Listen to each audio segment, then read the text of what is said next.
Welcome, y'all, to the Trinitarian Church podcast. We are continuing our series on Wish I Was Told, the things that we wish we knew when we were first becoming Christians or before we were Christians. Have with me Alex and Kalen, and today we're going to be talking about sin, right? Super loaded word, but it's powerful, and in how we look at it and how it affects us, how we interpret it, and what its relationship is to our relationship with God, that evolves over time. And so there's so much that I wish I could go back and tell little Craig. He was still bald, in case you were wondering. That I wish I could tell Craig back in the day. But let's start off. Alex, what are some of your thoughts? What were some of the things you wish you knew back when you were a baby Christian about sin? What was your conception back then? Let's start there. It's such a loaded question. I've been thinking about it all day, and I keep coming away with this one thought. I really wish I understood grace. I know that sounds terrible to say because I, believe it or not, until very recently, I was in the ministry, the Christian ministry, for 22 years by God's grace and sense of humor. And I just recently came out of that, and the entire time I'm recognizing now, 22 years down the road, I'm beginning to really grab onto this whole grace thing, and it's beautiful. It's much better than I preached about. It's much better than I understood, and I wish I would have focused a little more on it. I understand why I did not. I understand, my context. I'm not mad about my story, my journey, but I do wish that I would have known that sin, as much as it permeates, as much as it's all around me, as much as it's within me, Jesus's blood not only covers that, but it allows you to walk through it. It allows you to go through these times. And I have fought sin with closed fists and just white knuckles. I have fought sin with the kind of iron will that doesn't exist. And it certainly didn't exist for me because I always failed. And then I have also fought sin in humility and in prayer and on my knees and with tears. And that's the work that I have found to be fruitful for me. My own personal accomplishments, because I have fought sin in the same way a knight goes to fight a dragon. I'm doing it for the king. I'm doing it for his cause. I want him to recognize, but at the same time, my armor must be polished. I'm always trying to show how much I'm doing, and I recognize that. I wish I would have known. Grace says, Alex, you do not have to prove anything to anyone ever. Love me, walk with me, be humble with me. I'll take care of the rest. If I could hold on to that childlike faith, that foundational thought, I know I would have avoided many of the pitfalls I fell into. But each one of those pitfalls I also don't fault because I've also grown from them, as I'm sure you have as well. Yeah, and that's been a big thing for me is realizing, God gives me as much as I can handle at the time, right? I would like to learn faster, but if God wanted me to learn things faster, he should have made me smarter. So we're kind of just at the speed we're at. But similar to what you're saying for years. Similar to what you're saying there, Alex, I mean, that was one of the misconceptions I had, right? Fight against sin, like fight against it. Yeah. By fight against it, that means focus on it and extinguish it. And I wish someone had told me that focusing on sin is not that helpful for trying to get rid of sin. I mean, that took me a long time to realize that you don't stamp it out by obsessing over it. The second thing is, I always had a tiered view of sin, right? There's the bad stuff, and then there's the stuff that's not so bad, right? Jaywalking, you're fine. Sexual sin, oh, well, that's the end of the world. So your life is just freaking over at that point, right? And that was baby Christian Craig's view of sin is like, okay, well, you can hang out with that person. I mean, he drinks a little too much, but, he's good. But that one, you should see what his sexual thoughts are. Well, okay, if you hear that, don't hang out with him. You might get infected. There was just a lot of misconceptions about what sin was, how to walk out of that. And I think at the end of the day, the main point is keep your focus on God. And everything I learned about sin pointed me in the other direction of that. Kalen, what about you? What did little Kalen know about sin? Far too much. one thing I want to touch on real quick before I hop into my little bit is just share something I was thinking of listening to you guys talk about Alex's great points as always. But I think I think that there's a lot of truth in that, like, we aren't the ones defeating sin. We're certainly not the ones paying the wages of sin, unless you want to count, our earthly death. But Christ is one who overcomes sin and overcomes that battle. So I don't think it's our place to fight that. I think that's very profound. Sounds simple, but I think if you just sit there and contemplate what is wrapped up in that, it's mind-boggling. I do think that it is our job, however, to fight temptation. And I say that because I've had some experiences. I don't remember if we've talked about it here at any point and the times we've recorded together, but there's some sins that I would personally struggle with. And I agree, man, I wish I knew a long time ago. You don't sit there and obsess about it.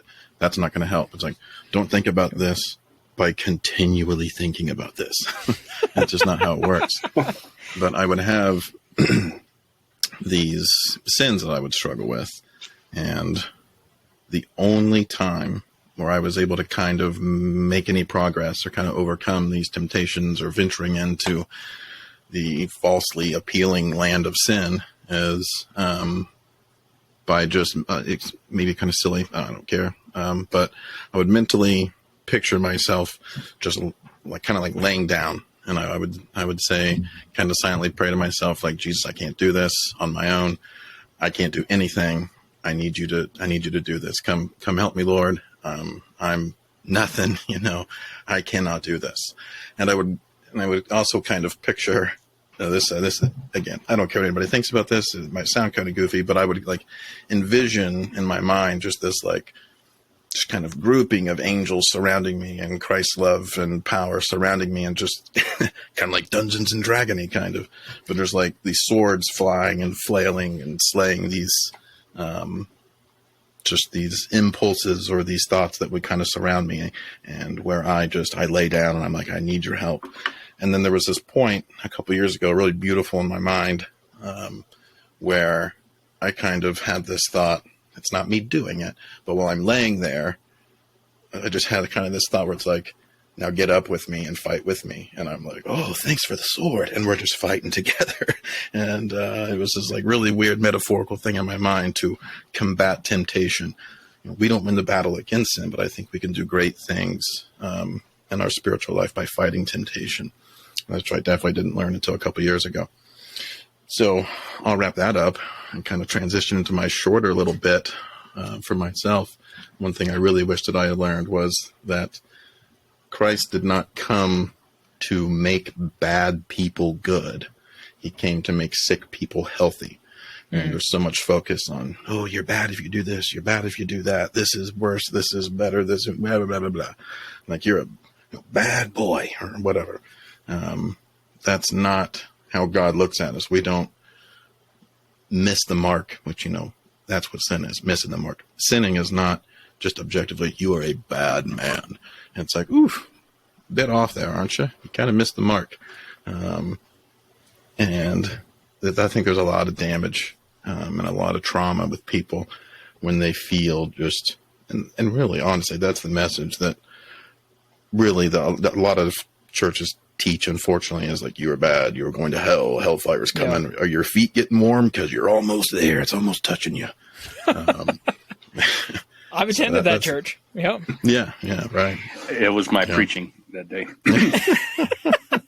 Yeah, that sounds exactly like Alex. Well, so that's been a big progression for me, is this idea of, okay, sins is missing the mark, right? It's missing the target. And so I heard that, but I guess my impression of that early on was always, so don't miss, okay? Hit the target every time, right? And it wasn't Simple. Really interpreted through the context of, we see through the mirror darkly. We're always missing the mark. Like we will never be perfect on this side of heaven, but aligning yourself more and more with God, with His heart, aligning your identity more and more with Him, that That's a good thing. It's going to lead to more fruit of the Spirit in your life. You're going to have more love, more joy, more peace. And so it went from, okay, avoiding this thing that, like you're talking about, Kellen, you're just going to hold your feet to the fire. Okay, we'll avoid that, right? Because you're right about to be in hell. Oh, focus on God. Focus on Him and what He's saying about you, where He's leading you. Because as you do that, you will be missing the mark less and less. But I wish someone had told me that, hey, the Bible says pray without ceasing. Okay, if you're not praying right now, you're doing something wrong. You're in sin. Sorry, you're missing the mark. Jesus prayed all the time. Sorry. Okay, if you want to be Jesus, then, well, if I focus on every time that I'm not praying, that's going to be problematic for me. But if I say, okay, well, how can I start to add this a little bit more in my life? What is keeping me from having this vulnerability with God, having this desire to pray with Him, to talk to Him all throughout the day and everything I'm doing? That's just, I wish someone kind of pointed me in that direction. Alex, what has the progression been for you? Well, what I've noticed for myself is a return to, I would say, a childlike faith, but there's a part of me that says I got there by unconventional means. I think that you're supposed to begin with a childlike faith. I came in with a skeptic's heart. I was introduced to the kingdom of God. Definitely kind of like what Kalen says. I never fit in. I never felt like I fit in. I felt kind of like a Samson. He probably wouldn't be welcome in today's church. He's only welcome in the scriptures. You can be welcome in God's kingdom. You can be welcomed by God Himself, and He will accept you. But that doesn't mean everybody will. Because, again, some people view it as God is making you into a good person. And if you're not progressing towards good person, society builder, or whatever, however you define that, then you're obviously not with God. But again, would Gideon even feel comfortable? I don't even think Paul would have a place. I'm not sure. I know Peter would be kind of weird. You know what I mean? Oh, they'd all be weird, for sure. But what I noticed is that when you return to this, you return to a simplicity, you return to a basics, a foundation. And this is where you can't be shaken. I appreciate everything that Kalen said. In fact, he read a proverb earlier today that just kind of shows that, God He works differently than we work. Things move in a pattern that it might not be recognizable to us, but it's at this time that you really need to hold on to the simplistic value of your faith. You have to remind yourself and preach the gospel to yourself during these times, because what I didn't know about sin is that it matures as I mature. So the attacks that were once given against me, to be honest with you, those are not attacks that I fear any longer. And I feel like I haven't gained any knowledge or anything like that. But the Lord will sanctify even a human heart as they walk with Him. And you will learn, and I dare say gain wisdom, even gain maturity as you go. So some of those traps don't work. However, as I've matured, so has sin's traps. So has the deceptions that are, the buttons are not the same. Some of the buttons you press, and, God has shut that button down for me through progress, through walking with Him. But Satan knows very well where the secret buttons are, the ones that will really hurt. And at that time, because I've been a Christian for so long, I feel abandoned by God because He's not doing what I always thought He would do. And that is rescue me immediately. Rescue me from this right away. Why is this happening to me? I'm yours, and I don't like this. And I recognize that I have fallen into a trap where you believe faith is what you see on TV. Faith is what you hear stereotypically. But really, faith can be produced by a child's heart. Faith is something where you're hoping with something you don't believe. So it has very little to do with knowledge. In fact, where is the scholar of this age? I believe God has made all of their knowledge and understanding foolishness. But that is only foolishness to a child. To the rest of us, if I put up a ton of degrees and I say Neil deGrasse said this, I will listen because I know that's a brilliant individual and I respect him. Okay, I respect. But a child would say, no, Neil's cool, but can he walk on water? Neil's awesome, but did he make the moon? You know what I mean? So Neil's kind of not that impressive anymore. I have to get back to that at times. And I have to remind myself, Jesus is the Lord, not just of my life, but He created all that we see. Everything on this earth was created by God. Satan had no part in the creation of this world. The things that are here, we can enjoy them. The things that are around us, and I'm just growing more and more, seeing that I can escape sins of deceitfulness through the same basic means as I did even as a young Christian. The sin is hard. The sin is more deceptive. I get tricked at a higher level. I believe when I just get deceived now, I feel like my fall is pretty mighty. That's the way I feel anyways. But at the same time, I feel as if God has called me more and more to just do what Kaylin did. I get on my knees and I admit, God, I need you. I'm in need. I'm hurting about these. And I'm laying out all my insecurities. And I used to not pray like this because I thought it was sinful to pray about how sin is affecting me. Because how could sin affect me if I'm this awesome Christian? Yeah. It turns out sin affects all Christians, Paul included. In fact, it even tormented him. Not just bothered him, it tormented him. And I guarantee that Paul is much more active in sharing his faith than I am. I bet he knew the Bible much better than I do. I bet all those things are true. I bet he even prayed better than me, okay? And if he was tormented by sin and still had to find his refuge in God's grace, the same is absolutely true for me. And I feel ridiculous that it took me so long to kind of grab onto that and recognize you do not and cannot take shortcuts with God's grace. You must hold on and believe. Yeah. I appreciate those thoughts, Alex. Well, so pulling it all together, looking at, okay, what is the application of this? What is one thing that you would want to pass on to someone else or that you would pass on to yourself? Right, Kaylin, what is the application of this? What is talking about what sin means to you now? How does that change the way that you walk away from this conversation? I think from time to time I've thought that sin, even perceived small sins, or, well, what's the big deal with this? There's a reason that sin is considered a sin. I think God is a father in the same way for those of us who have children. You know, we know sometimes there are things we tell our kids, hey, don't do this. And they don't know why. It's seemingly innocuous and not a big deal, but hey, that's a bad path. That's like square one. And I'm not talking about slippery slope fallacies here, but like this is square one of something where I know where this goes. Don't do that. And in a sense, all metaphors break down, but in a sense, you have this idea of even this smallest little thing that is just a tiny miss of the mark.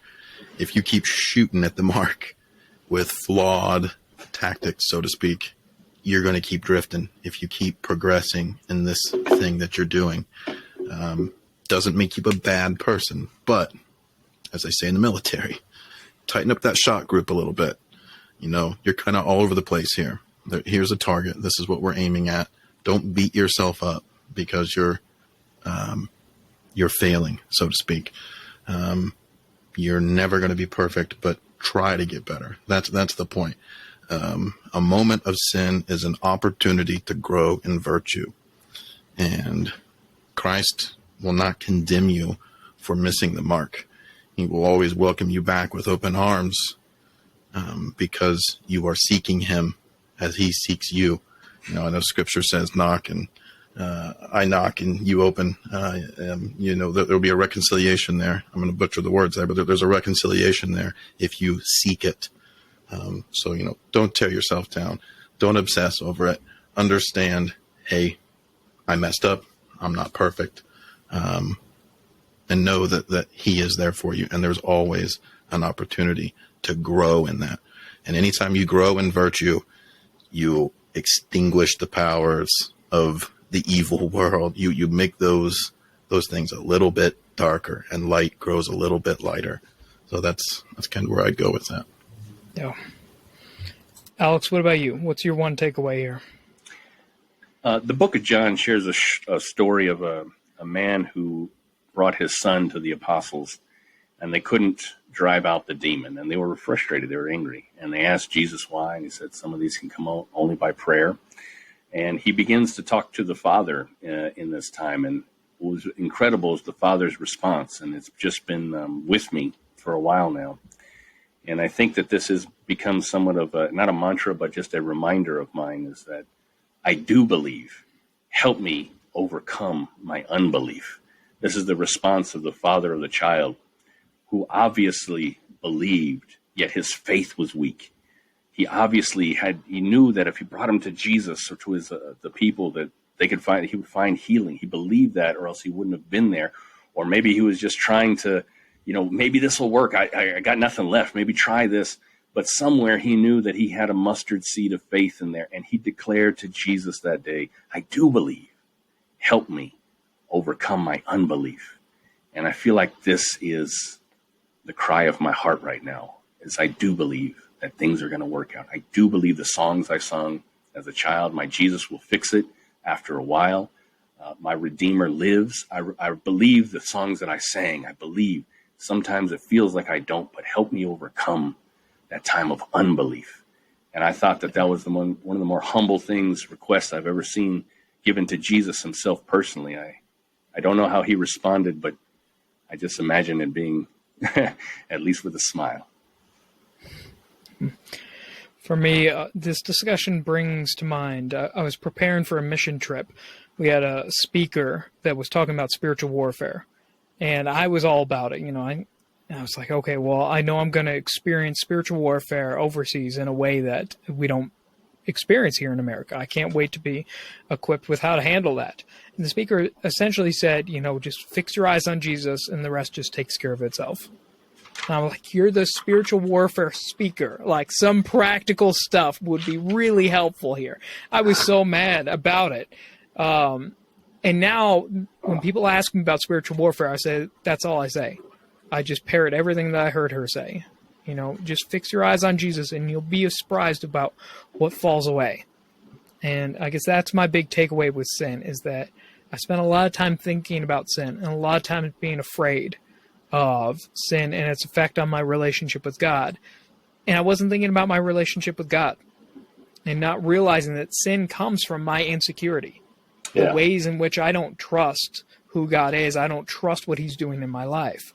And that the further I go, the deeper I go into his love, the more all the things of this world just fall away.